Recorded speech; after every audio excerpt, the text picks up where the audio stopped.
पानी पुनी पिया भी ऐसा भी अक्षरों की इबारत पर तो खड़ा हुआ जा सकता है, लेकिन मोहब्बतों की इबारत पर खड़ा होना बहुत ज्यादा खतरनाक है और नाजुक भी है।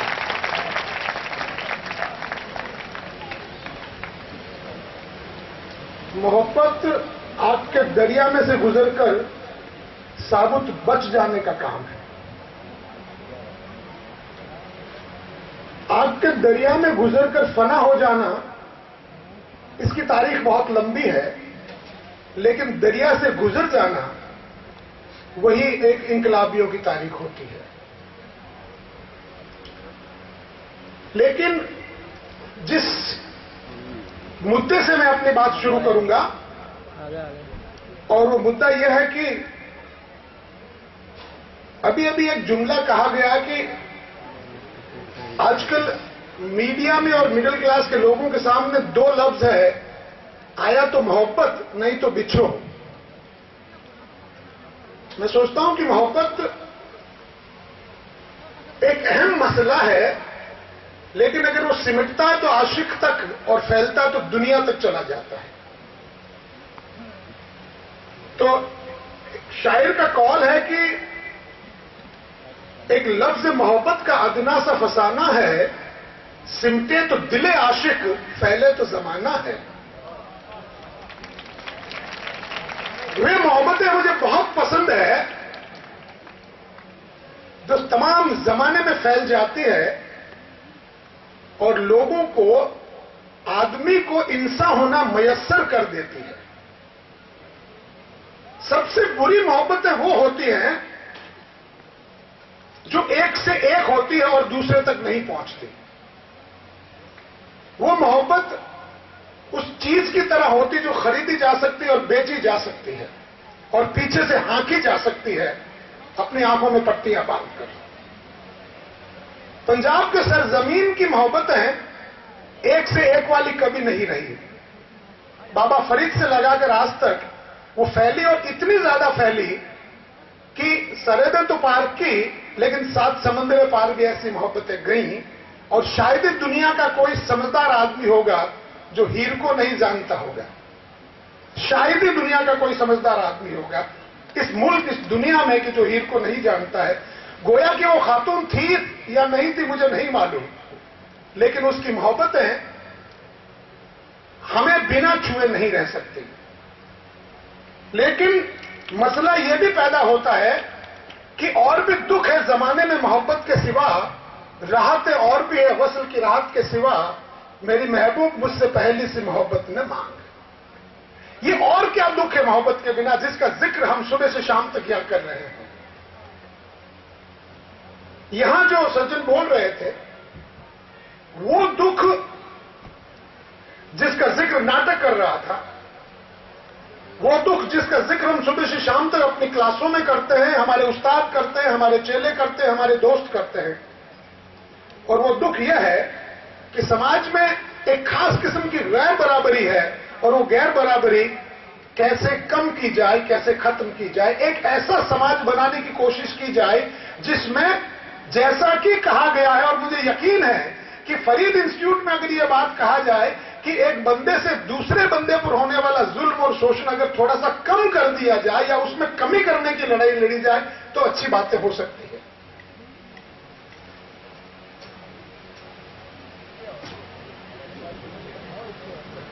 होटल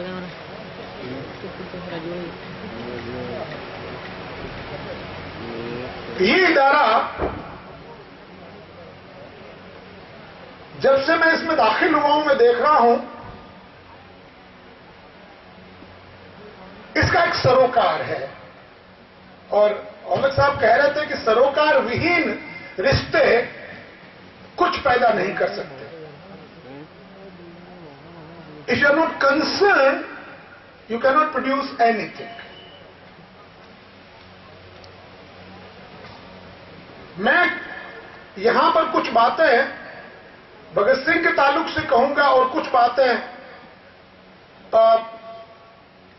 पढ़ने लिखाने के ताल्लुक से भी कहने की कोशिश करूंगा। मेरी बातचीत का सीधा टारगेट यहां के स्टूडेंट्स होंगे। उस्तादों के सामने लंबी जबान चलाने की हिकामत मैंने कभी नहीं की, लेकिन विद्यार्थियों से बात करने की छूट मैंने हमेशा ली है।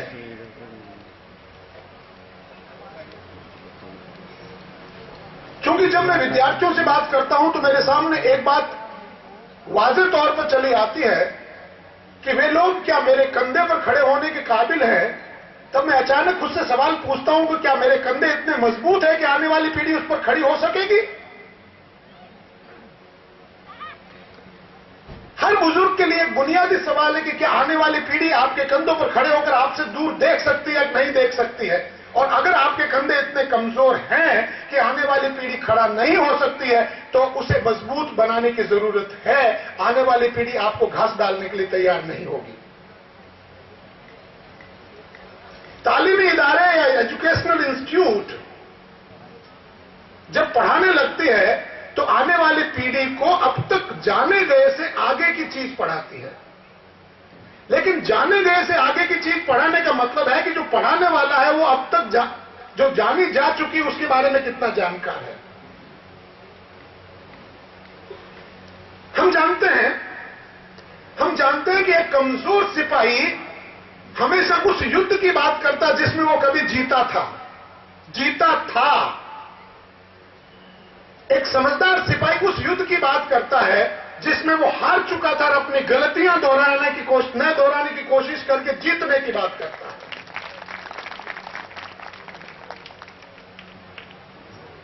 मैं इस बात को बेहतर नहीं समझता कि एक कमजोर आदमी अपने पीछे एक बहादुर सिपाही का फोटो लगाकर लगातार उसके सामने माला पहनाकर अपने अपराध बोध को ढकता रहे। यह कोई अच्छी बात नहीं। इतिहास से सबक कैसे लिया जा सकता है, यह एक मुद्दा जरूरी है। इतिहास कभी भी गौरवान्वित नहीं होता। अगर ऐसा होता तो लोग तरक्की नहीं कर पाते। कमजोर और कम समझ लोग इतिहास को गौरवान्वित करना चाहते हैं और उसको पुनः वैसा ही करना चाहते हैं जैसा कि था, जबकि जिंदगी में जो गुजर चुका है दोबारा कभी नहीं लौट सकता। यकीनी तौर पर नहीं लौट सकता, साइंसी तौर पर नहीं लौट सकता, फलसफी तौर पर जो घट चुका है दोबारा नहीं लौटेगा। उसके आगे की ही चीजें होगी। एजुकेशनल इंस्टीट्यूट की बुनियादी शर्त होती है कि जो गुजर चुका बताए और उस बुनियाद पर आगे क्या घटित होगा इसके बारे में बताए। भी इंस्टीट्यूट है।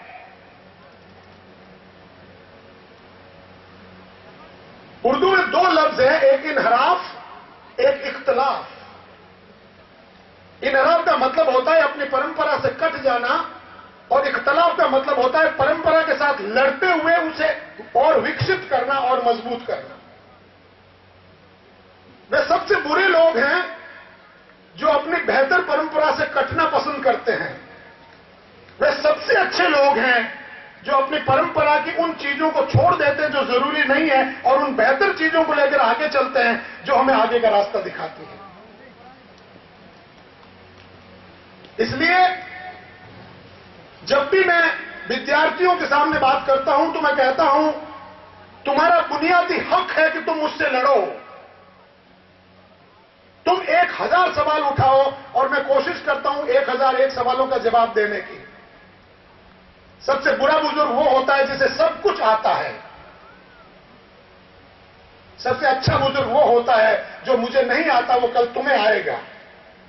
शायद हम दोनों मिलकर एक तीसरी बात की बात करेंगे और शायद कोई नई चीज ढूंढ लेंगे।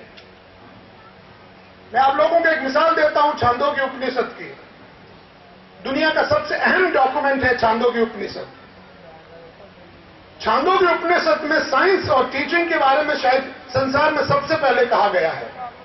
उसके 6ठे भाग में, और काफी समझदार लोग बैठे हैं। कोई भी विद्यार्थी लाइब्रेरी में जाकर या दुकान में जाकर उस उपनिषद को खरीद सकता है। उसके अंग्रेजी, हिंदी, पंजाबी सारे तर्जुमे मिलते हैं। जो चीज खरीद के पढ़ी जा सकती है उसके बारे में गुरेज करने की जरूरत नहीं है। उसमें एक लड़का होता है, उसका नाम है श्वेतकेतु। उसका बाप होता है उद्दालक, जो किसान होता है लेकिन समझदार होता है। 12 साल के बच्चे को वो गुरुकुल में पढ़ने भेज देता है। 24 साल का जब वापस लौटता है तो आपको बड़ा फक्र होता है कि बेटा बहुत सारे वेद सीख कर आया होगा। लेकिन सीखने के बाद वो बाप अपनी बीवी से बात करता है कि लड़का सीख के तो आया है, लेकिन इसमें घमंड आ गया है।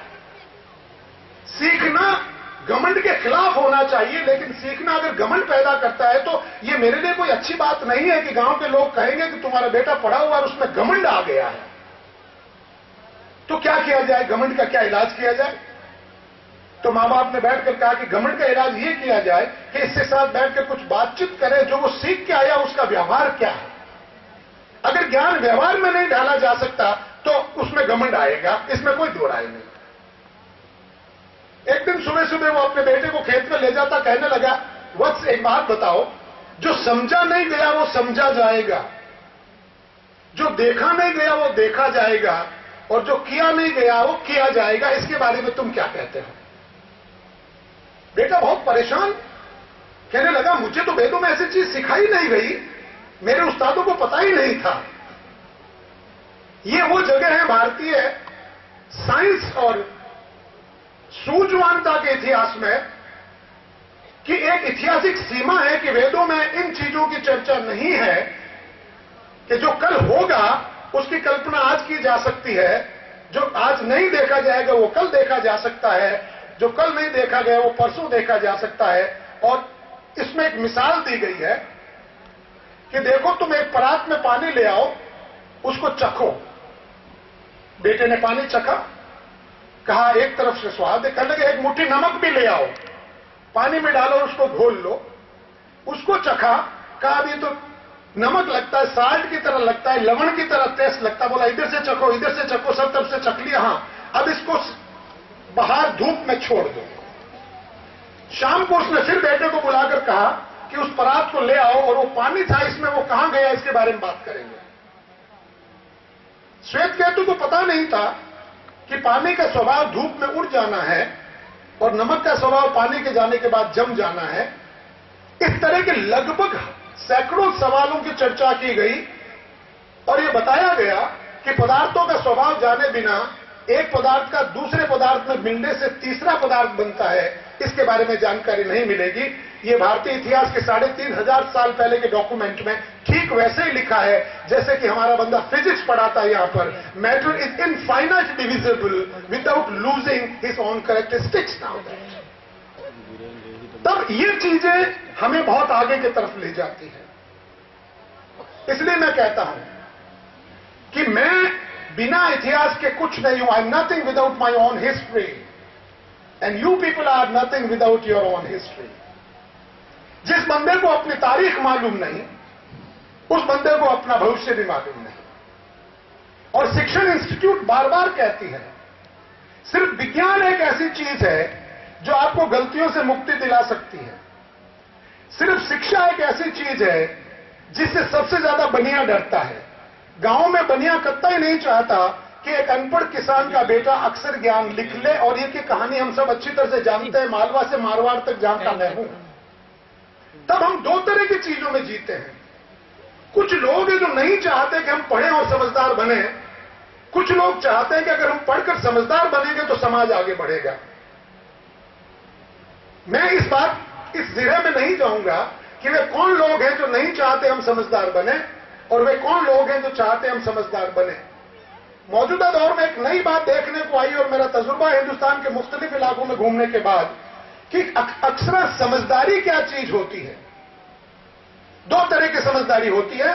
एक कोल्हू के बैल की समझदारी होती है जिसमें पट्टियां बांधी जा सकती है और जिंदगी भर वो तेल निकालता रहता है और मालिक भी उससे खुश है, लेकिन उसको चक्कर के अलावा कुछ नहीं दिखाई देता।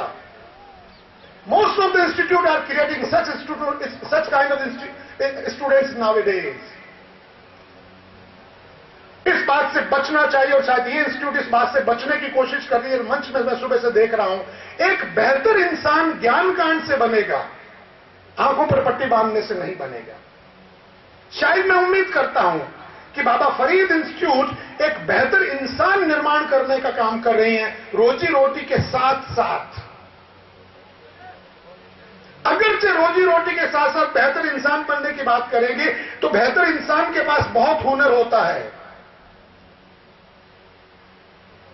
इस समय सबसे कम खतरे में मोची है। परसों जब मैं एक मोची से बात भटिंडा में कर रहा था तो कहने लगा कि बाटा की दुकान वाला रिपेयर नहीं करता है। मैंने कहा वो कर नहीं सकता, जिस दिन वो करेगा तुम भूखे मर जाओगे। सबसे अच्छा वैज्ञानिक रेगर है जो जूते बनाता, जो अपने औजार भी खुद बनाता और अपने हथियार भी खुद। एक कंप्यूटर इंजीनियर उस गाड़ी के बैल की तरह होता है जो सुबह जाता है, कंप्यूटर बैठ के सॉफ्टवेयर डील करके शाम को लौट आता है। और दूसरे दिन अगर मालिक उसे कहे there is no job for you, please have a 3 month salary and get out.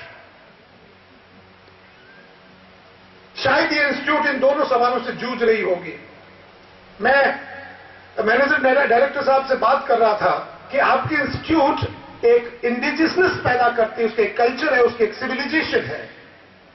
लेकिन ये मुद्दा मेरे लिए उतना बहस का नहीं है। मेरी गुजारिशें बनेगी कि बेहतर इंसान पैदा करने के लिए हमें अपने तारीख से जुड़ना जरूरी है।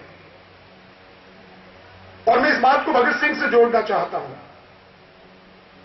भगत सिंह आसमान से टपका हुआ इंकलाबी लड़का नहीं था और मैं उसे खुदा बनाने से सख्त नफरत करता हूं। जिस दिन किसी भी अक्लमंद आदमी को आपने खुदा बना दिया उस दिन आप तो उसकी गुलामी करेंगे ही करेंगे, उसकी अक्ल को सबसे पहले कत्ल कर देंगे। जब तक अक्ल को कत्ल नहीं किया जाए कोई खुदा नहीं बन सकता। और मुझे एक शेर याद आता है, पाकिस्तान में एक जमाने में जिया हुआ करते थे और एक शायर कहता है कि उस पर मेरी बात का कोई असर नहीं होता, लगता है शायद खुदा हो गया है वो। उस पर मेरी बात का कोई असर नहीं होता, लगता है शायद खुदा हो गया है वो। हमारे समाज में एक बेहतर अच्छाई के साथ साथ एक थोड़ी सी कमजोरी भी है जो कि होना लाजमी है। जिस व्यक्ति ने हमारे लिए जिंदगी दी, बताऊं कि सख्त खिलाफ क्यों थे। भगत सिंह के पहले के सारे इंकलाबी मरते वक्त इस बात की कसम खाया करते थे कि मैं फिर जन्म लूंगा और अंग्रेजों के खिलाफ लड़ूंगा। भगत सिंह ने इसके रस्म को तोड़ दिया। अगर आप में से किसी आदमी ने भगत सिंह के दर्शन का डॉक्यूमेंट पढ़ा हो, मैं नास्तिक क्यों हूं या why I am an atheist, सिर्फ एक दार्शनिक डॉक्यूमेंट उस नौजवान ने लिखा और वो भी उन सवालों का जवाब देने के लिए कि ये लोग मुझे लगातार एक ऐसी ताकत के सामने झुकाना चाहते हैं जिसके बारे में मैं नहीं जानता। दुनिया, हिंदुस्तान की तारीख का पहला इंकलाबी नौजवान कहता है कि गुलामी शब्द ही अपने आप में इंकलाब के खिलाफ है, चाहे वो किसी चीज की गुलामी हो। Any kind of submission is anti revolutionary act Indeed. वो मेरी तारीख है जिसके कंधों पर मैं खड़ा हूं। भगत सिंह जितना मजबूत फाउंडेशन है जिसके कंधों पर हिंदुस्तान का नौजवान खड़े होकर दूर देखेगा। लेकिन अगर वो भगत सिंह से छोटा है तो वो भगत सिंह के आगे कैसे देखेगा? ही cannot create a history, he cannot create a good future for people. अगर हिमालय चढ़ने वाले से बड़ा होगा तो कभी नहीं चढ़ पाएगा। तेनसिंह से छोटा था हिमालय, इसलिए तेनसिंह ऊपर चढ़ पाएगा। तो याद रखो, American British imperialism Bhagat Singh से बहुत छोटा था, इसलिए उसने लड़ने की ताकत करी। अगर वो बड़ा होता और घबरा जाता तो माफिया मान के निकल जाता और बिल्कुल गद्दारों की तरह अमेरिका भाग जाता, जैसा कि इंकलाबी भागे हैं। और एक बहादुर इंकलाबी लड़का जो अमेरिका से निकलता है और हिंदुस्तान में अंग्रेजों को नाक में दम कर देता है, और वही भगत सिंह का उस्ताद होता है करतार सिंह सराभा। 19 साल का लड़का भगत सिंह का उस्ताद हो सकता है। क्यों? क्योंकि वो सबसे बड़े दुश्मन से लड़ता है। एक चींटी हाथी को खत्म कर देती है, इस बात का ख्याल रखिए दोस्त। ये चींटी की तमीज है कि वो सूंड में घुस जाए और हाथी को तबाह कर देती है।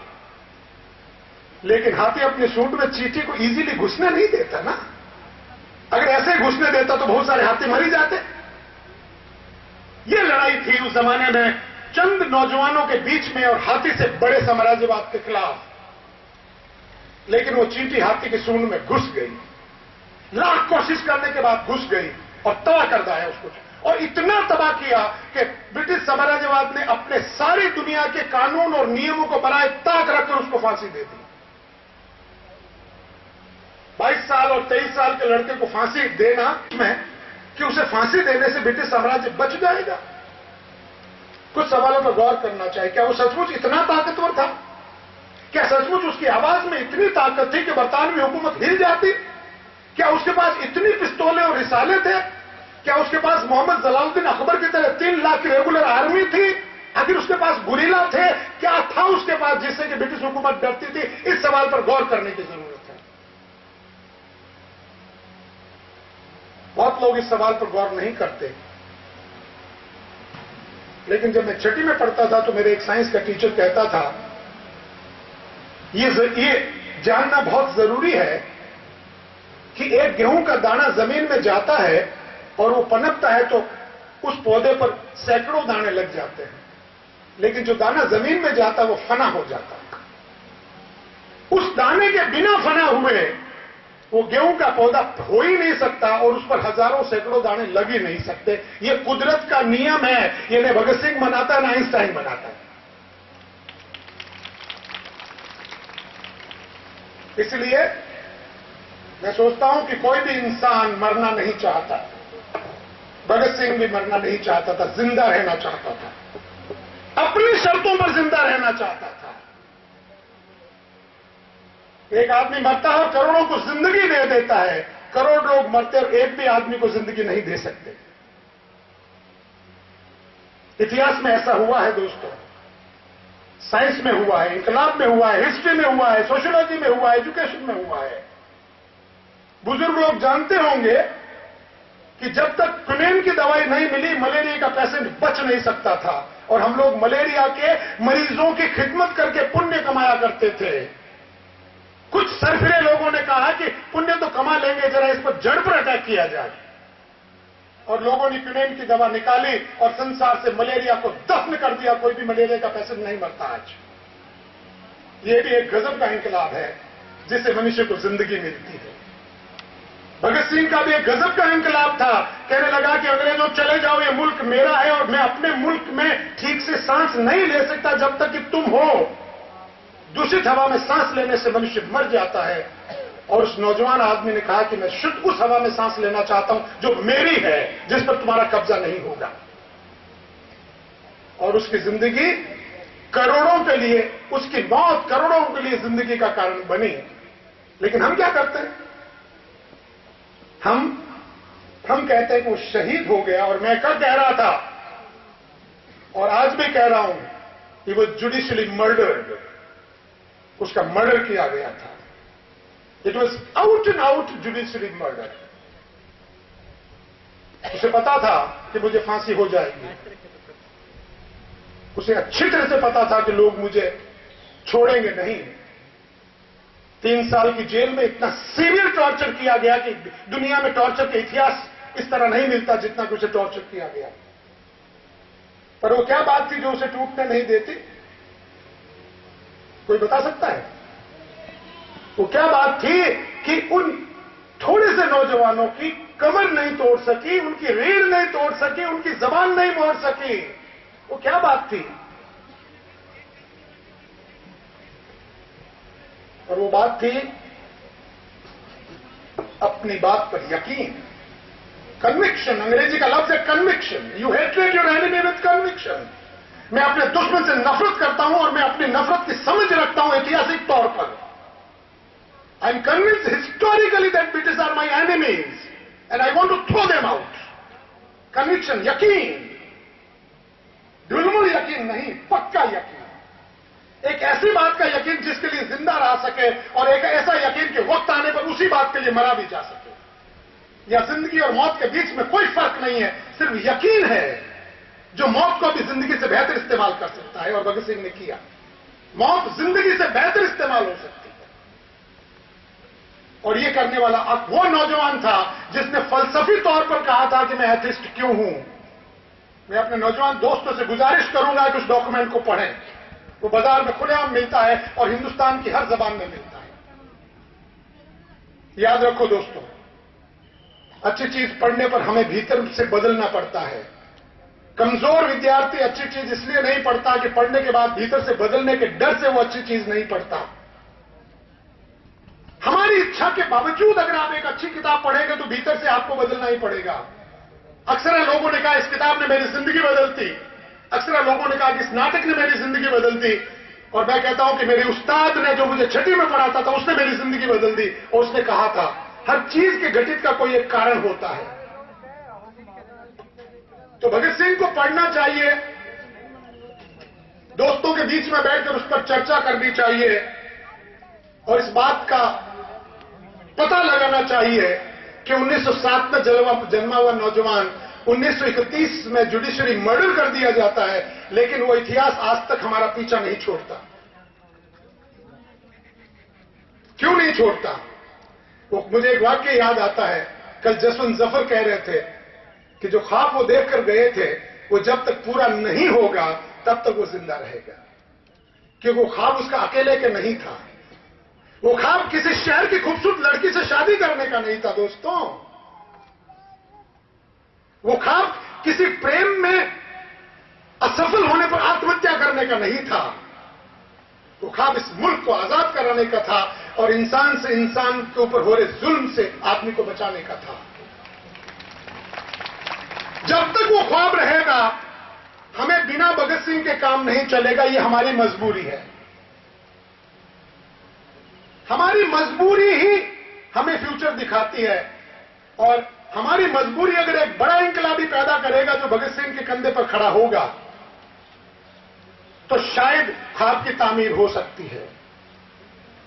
इसलिए मुझे जुमले याद आ रहे हैं, आइए हाथ उठाएं हम भी, आइए हाथ उठाएं हम भी, हम जिन्हें सोजे मोहब्बत के सिवाय कोई बुत कोई खुदा याद नहीं। ये भगत सिंह का कौल था। मैं भगत सिंह की जिंदगी को लेकर आपके सामने वही नहीं पढ़ूंगा, तारीख नहीं पढ़ूंगा, ये सब आप खुद पढ़ेंगे, किताब लेकर पढ़ेंगे, अपने मास्टरों से चर्चा करेंगे, गंभीरता से बात करेंगे। कुछ लोगों को शायद इस बात का इल्म है और कुछ लोग शायद इस बात को नहीं जानते कि इतनी छोटी उम्र में वो इतना बड़ा काम कैसे कर गया, ये ताकत कैसे चली आती। 1 मिनट में बताने की कोशिश करेंगे।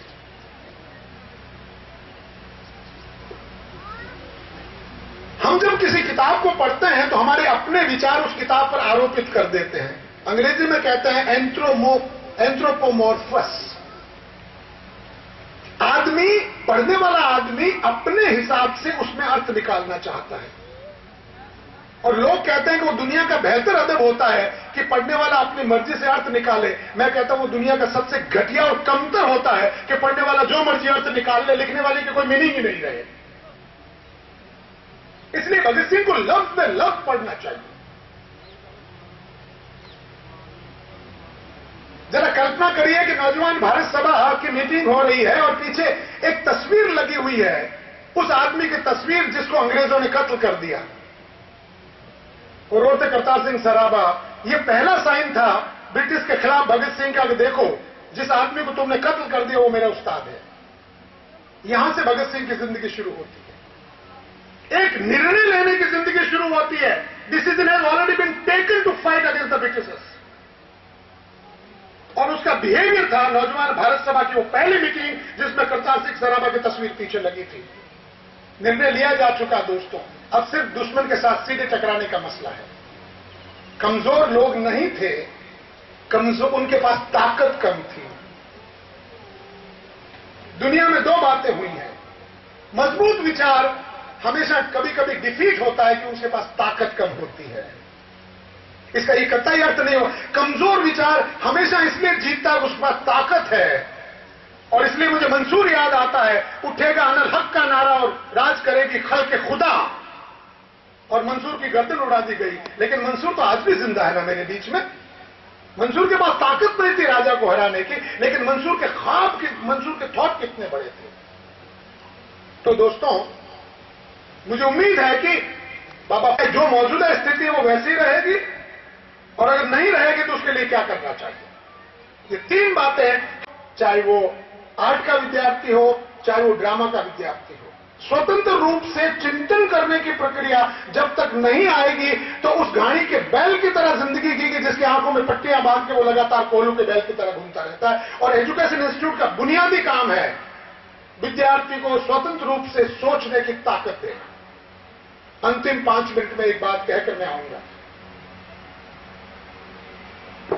और वो बात यह है कि समूचे इतिहास में रोटी का मसला बहुत जबरदस्त है, नौकरी का मसला बहुत जबरदस्त है, शादी का मसला जबरदस्त है, मोहब्बतों का मसला जबरदस्त है, रिश्तेदारी का मसला जबरदस्त है, धर्म का मसला जबरदस्त है, बिरादरी का मसला, ये सारे मसले हैं। ये सारे मसले कुछ तो हमने खुशी से अपनाए हैं, कुछ हमें अपनाने पड़ रहे हैं। कुछ हम खुशी से अपनाते हैं और कुछ हमें मजबूरी से अपनाने पड़ते हैं, क्योंकि हम समाज के बीच में रहते हैं। एक समझदार आदमी एक ऐसे समाज की रचना करना चाहता है जिसमें मजबूरी से अपनाई गई बातें धीरे धीरे कम होती चली जाएं और खुशी से अपनाने वाली बातें धीरे धीरे बढ़ती चली जाएं। तबके के लोग हैं वहां पर ये कभी कभी अपनी अंगुलियां काटकर बताना पड़ता है कि खून का रंग लाल इस तरह होता है। हमारी जिंदगियां चल जाती हैं, रोटियां हमें मिल रही होती हैं, घर की जरूरतें पूरी हो रही होती हैं, इसलिए हम थोड़े सुविधाजनक लोग हैं और हम ये कोशिश कर लेते हैं कि सिर्फ सुनने मात्र से मुक्ति मिल जाएगी। भारतीय परंपरा में कानों में अच्छे शब्द जाने से मुक्ति मिल जाती है। ये हजारों सालों की परंपरा है धर्म की। इसलिए जब सिर्फ कानों में लफ्ज जाने से मुक्ति मिल जाती है तो पढ़ने और समझने की तकलीफ कौन करेगा। मैं चाहूंगा कि भावनिक प्रेम किसी औलाद को पैदा नहीं करता और रोटी के बारे में सिर्फ चर्चा करने से पेट नहीं भरता। अंग्रेजी की कहावत है कि platonic love never beget a baby, hungry stomach always need food. और मेरा मुल्क और मेरा पंजाब और मेरी कम समझ के बारे में आप लोग मुझे माफ भी करें और मुझ पर लानत भी फेंके, लेकिन ये सच है कि हमारी भावुकता ने हमारे समझ पर दादागिरी कर रखी है। इसे जरा उलटने की जरूरत है। समझदारी और वफादारी में फर्क करने की जरूरत है। एक अच्छा वफादार वही होगा जो समझदार है। सिर्फ एक वफादारी कुछ नहीं कर सकती, कुछ नहीं कर सकती, मैं आपको बताता हूं। इसलिए मेरे कुछ साथी भगत सिंह लाल सलाम के नारे लगा रहे थे और कह रहे थे कि तुम्हारी सोच पर हम पहरा देंगे। तब मैं जब मन में कहने लगा कि अगर सिर्फ उसी की सोच में पहरा दोगे तो उसके आगे सोच बढ़ाओगे कैसे। पहरेदार बनने की जरूरत नहीं है, उस सोच को एक्सपेंड करने की जरूरत है, उसको जमीन में बीज की तरह रोपने की जरूरत है। पहरेदार किले के बाहर खड़ा होता है और भगत सिंह की आइडियोलॉजी किले में जिंदा नहीं रह सकती। वो लोगों के दिमागों में जाएगी, लोगों के खून में जाएगी, उनकी आत्मा में जाएगी और हर खेत हर पौधे की तरह उसके सीड्स बोए जाएंगे। जो बातें और जो नारे हम लगाते हैं उस पर दोबारा गौर करने की जरूरत है। हमें वफादारों की फौज नहीं चाहिए, हमें समझदारों की फौज चाहिए जो चीजों को फैलाए, इतनी ज्यादा फैलाए कि दुश्मन तबाह हो जाए कि इस बड़ी फौज का क्या करेंगे। एक 23 साल के लौंडे को नहीं मारा था अंग्रेजों ने। अंग्रेज उसे लिजेंड नहीं बनना देना चाहते थे, वो कतई नहीं चाहते थे इसका शब्द सरहद के पार तक पहुंच जाए और हजारों करोड़ों नौजवान खड़े हों। वो अंग्रेज नहीं चाहते थे। किसी के जिस्म को कत्ल कर देने से कुछ नहीं होता। हजारों और करोड़ों की संख्या में रोज कत्ल हो रहे हिंदुस्तान में और अंग्रेजों के वक्त भी होते थे। अंग्रेज किस चीज का कत्ल करना चाहते थे दोस्तों? अंग्रेज उस कणक का कत्ल करना चाहते थे जो जमीन में जाकर एक अच्छा पौधा बन जाता और हजारों कणक के पौधे बन जाते हैं। मैं निकारागुआ के एक पोइट की कविता पढ़कर अपनी बात खत्म करने की इजाजत चाहूंगा। इसलिए मैं अपने नौजवान दोस्तों से और सख्ती के साथ कहना चाहूंगा और गुस्से के साथ कहना चाहूंगा, कृपया वो पारंपरिक नारे लगाने छोड़ दीजिएगा जिसमें सुधार ही सुधार है, बदलाव बिल्कुल नहीं है।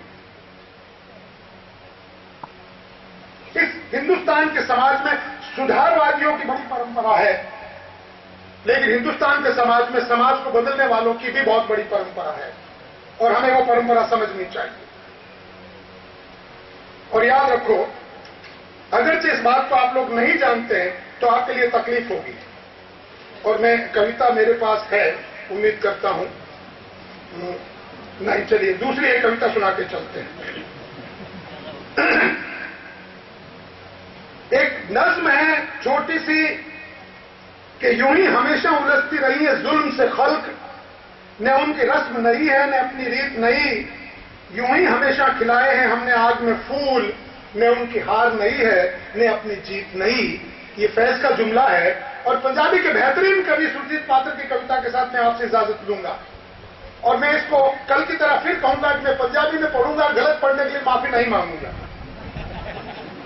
माफी इसलिए नहीं मांगूंगा कि नया सीखने वाला जो स्टूडेंट होता है वो अपने उस्तादों से माफी नहीं मांगता, और चूंकि है सबसे बेहतर कविता ही है, और शायद भगत सिंह से इश्क करने वालों को ये कविता सुननी चाहिए।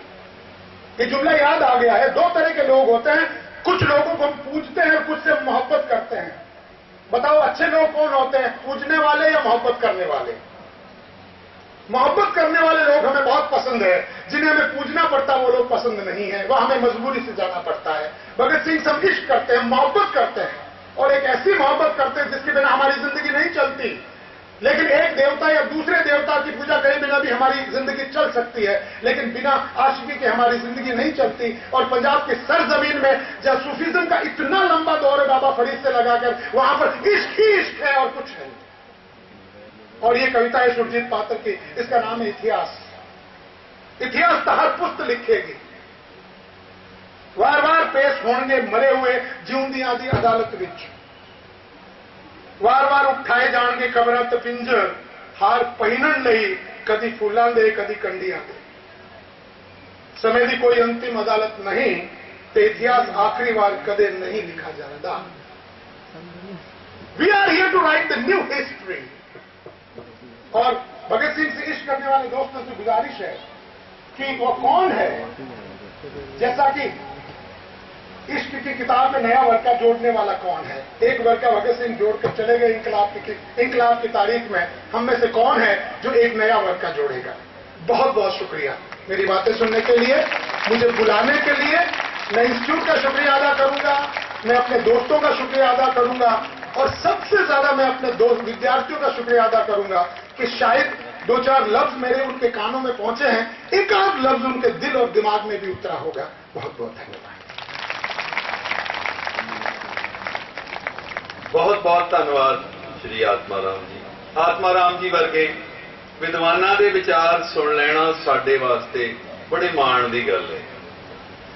लॉजिकल थिंकिंग ते इतिहास तो सबक लैण दी गल श्री आत्माराम जी ने साडे नाल सांझी कीती कि जिहड़े लोग इतिहास तो सबक नहीं लैंदे वो कुछ नहीं सिखदे, क्योंकि जिहड़ा साडा वर्तमान है वो इतिहास ते ही निर्भर हुंदा है, इतिहास ते ही आधारित हुंदा है।